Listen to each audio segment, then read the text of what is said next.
Vetancast Séries, autoridades no assunto. Olá pessoal, bem-vindos a mais um Vetancast Séries, essa vez a versão Exponential Meeting 2023, o podcast oficial da Vetanco. Eu me chamo Eduardo Mioto e hoje a gente está aqui com o nobre professor Dr. Geraldo Albertou. Ele é professor da Universidade Federal do Paraná, campus Palotina. Professor, seja bem-vindo ao Vetancast. Obrigado, Eduardo. Obrigado pelo convite. Aí uma saudação especial a todos os ouvintes deste fantástico podcast. Joia. A gente conversou hoje na sua apresentação de como reduzir os antimicrobianos e maximizar a performance. A minha pergunta é: isso é possível realmente na prática? É verdade isso aí? São expectativas bem altas, né? Mas a gente tem que ter expectativas boas, né, Eduardo? Realmente a tarefa não é fácil, né? Só a tarefa de reduzir o uso de antimicrobianos já é árdua, né? A gente tem muitas coisas a serem feitas, né? E ainda conseguir maximizar a performance é um desafio. É um desafio. Mas é claro que a hora que você arruma a casa a ponto de poder reduzir os antimicrobianos, o ganho de desempenho ele vem junto, né? Então, ao tentar simplesmente reduzir os miligramas de antibiótico que se usa por quilo de animal produzido, nós teremos ganhos, né, em produtividade, sim. Teoricamente não são ações específicas para eu reduzir antimicrobianos, elas são um macro da granja e o reflexo dessas ações é que vão permitir a retirada. Certo, a gente vai trabalhar em todos aqueles conceitos que melhoram a saúde dos animais e com isso o antibiótico ele passa a não ser mais necessário. Boa. Eu gostei muito quando tu comentou hoje a respeito da questão do promotor de crescimento, né? A gente utilizou ao longo de muitos anos e ainda vem utilizando o antibiótico como promotor de crescimento. Ele realmente tem esse efeito? O antibiótico ele realmente melhora essa produtividade dos animais? Sim, ele melhora, mas não como promotor. Ele permite que o animal desempenhe mesmo em condições que não são tão boas, né? Então acreditou-se durante décadas que os promotores de crescimento, eles atuavam principalmente na microbiota, né, evitando a competição por nutrientes e com isso reduzindo a inflamação pelo desafio microbiano, né? Só que os estudos mais atuais mostram que o efeito é principalmente no hospedeiro, nas células do hospedeiro, inibindo o processo de inflamação. Então o animal, ao ter um processo inflamatório mais controlado, ele usa aqueles nutrientes que seriam gastos para a inflamação para crescer. Então não é que aquele antibiótico promoveu o crescimento. Não é um efeito direto. Ele permitiu que o animal aproveitasse melhor os nutrientes para o crescimento. Bom, tu comentaste agora em relação à inflamação realmente, né? O quanto a inflamação ela é importante nesse processo, ou seja, quanto a gente trabalhar para reduzir essa inflamação, ela vai auxiliar nessa redução do uso de antibióticos. Como é que a gente controla essa inflamação? Bom, veja, Eduardo, que os antibióticos estão posicionados para controlar doença, mas quando a gente fala inflamação também nós estamos falando de doença, nem sempre ela se manifesta como uma entidade clínica perceptível, né? Pode ter uma inflamação lá no intestino, mas o animal nem ter diarreia, então você não está enxergando. Daí você faz a necrópsia e vê que existia sim uma doença, um processo inflamatório. Então a inflamação ela rouba nutrientes na medida que precisa-se de energia para as células do sistema imunológico, elas consomem muita glicose. E até por isso que o animal fica letárgico, porque a energia não está disponível para a musculatura. E há um consumo muito grande de musculatura, catabolismo muscular para liberar aminoácidos para fazer as proteínas, né? As famosas proteínas de fase aguda. Então, houve uma inflamação, e veja que a gente pensa em inflamação, o animal queimou, o animal teve hipertermia, mas muitas vezes a inflamação ela é desencadeada por um estresse de transporte. Naquele momento, o animal já vai começar a fazer um catabolismo muscular para usar, para formar as proteínas de fase aguda. Então eu quebro a hierarquia da partição dos nutrientes, né? Que a primeira prioridade é a manutenção. Depois ele vem para crescimento, lactação e assim vai.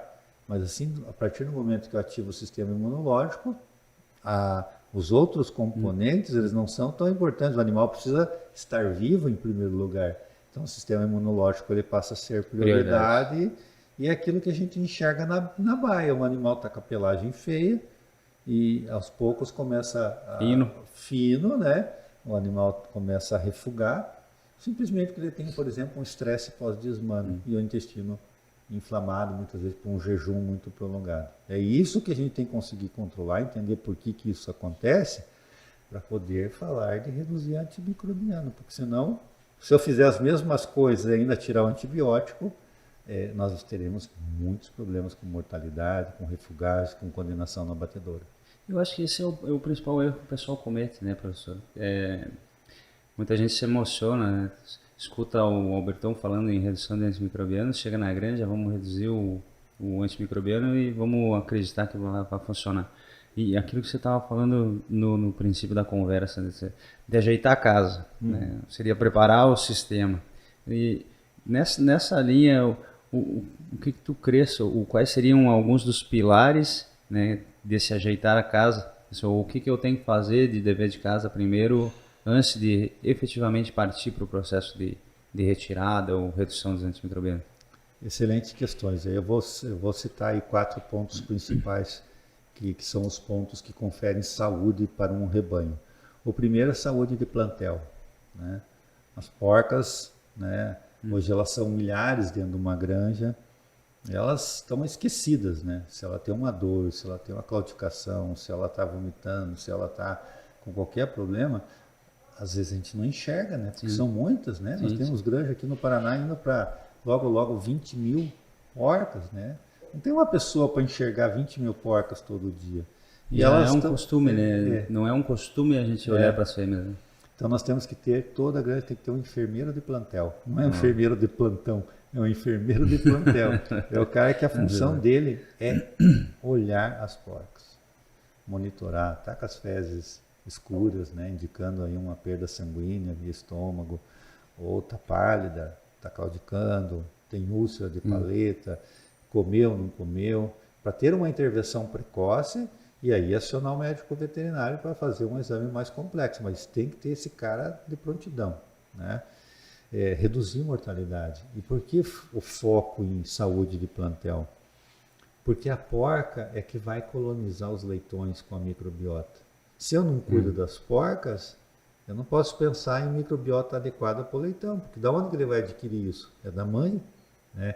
Então eu tenho que cuidar das porcas, aumentar a longevidade. Hoje a idade média de descarte de porcas é 3,2 partos. Então elas nem chegaram no ápice de produtividade e de maturidade de microbiota, maturidade imunológica para passar para os leitões.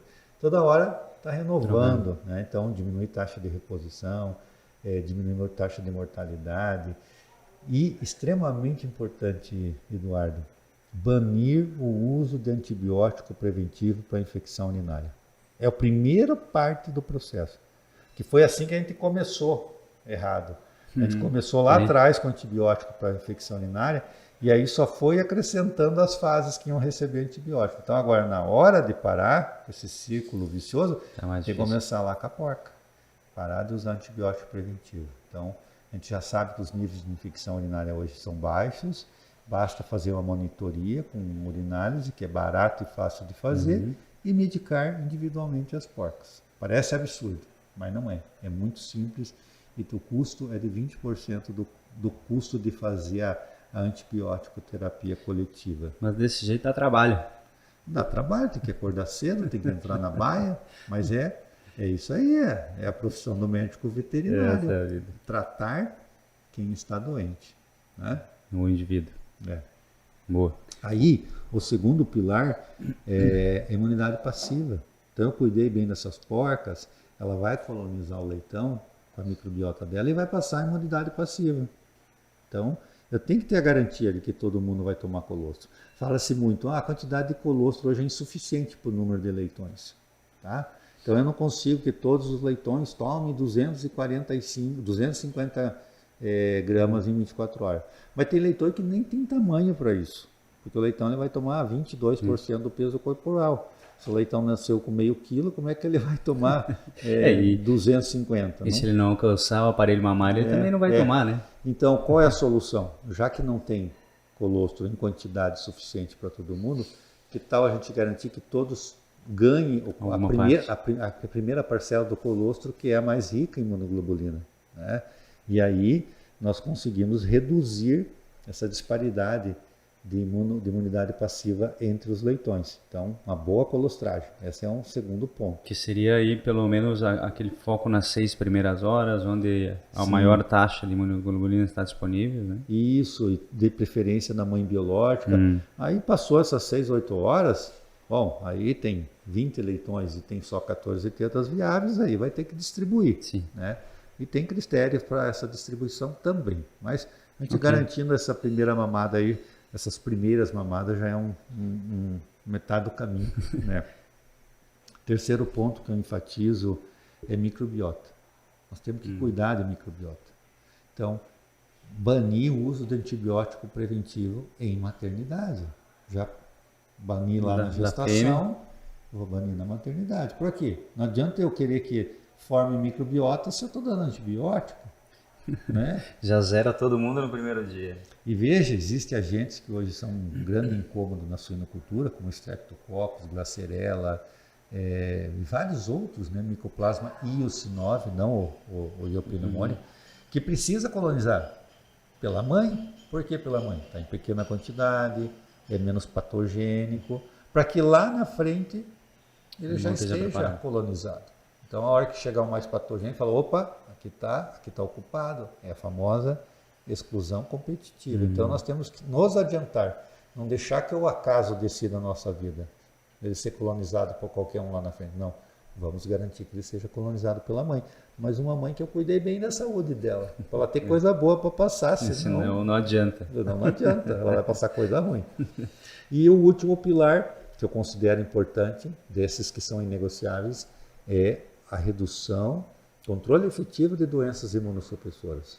Aí entra o controle efetivo de micotoxinas, que são imunossupressoras, o circovírus, o micoplasma, a rinite atrófica, tudo que destrói barreiras novas. A influenza também, né?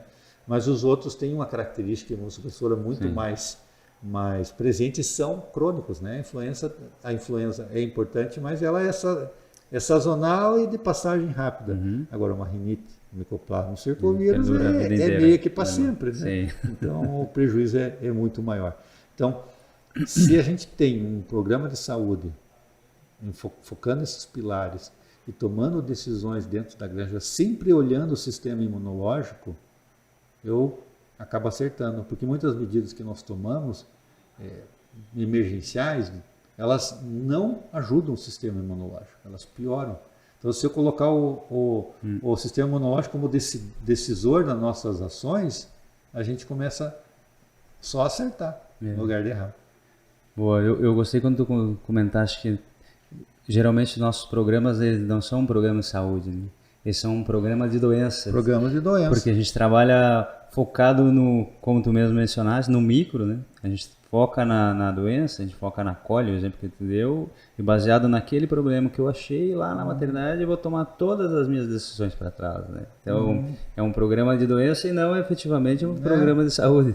Exatamente. É o que acontece com a medicina de pessoas hoje, né?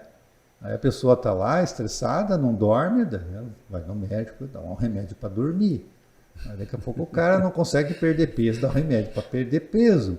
Daqui a pouco o cara tem 30 remédios, mas ele não está fazendo as coisas certas para cuidar da saúde, né? Então precisa a gente rever esse nosso formato dessa medicina convencional, a medicina veterinária convencional de apagar fogo e passar a sermos médicos veterinários de saúde efetivamente, como nós somos, né? Um profissional da saúde única, inclusive. Efetivamente.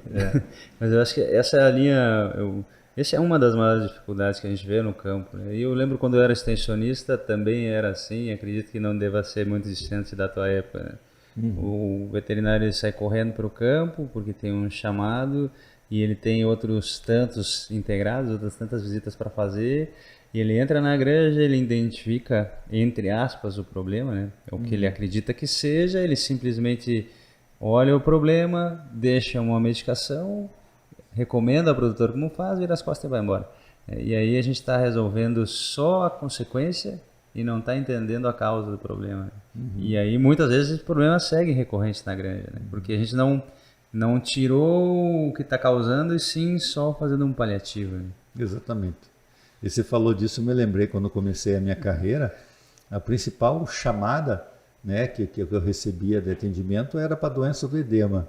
Né? Doença do edema. Doença do edema. E o produtor chegava de manhã, tinha lá metade dos leitões mortos na baia e outros lá cambalhando. E a gente ia lá, medicava, né, salvava uma parte, aqueles que já estavam mais afetados acabavam morrendo, de edema cerebral principalmente, pulmonar.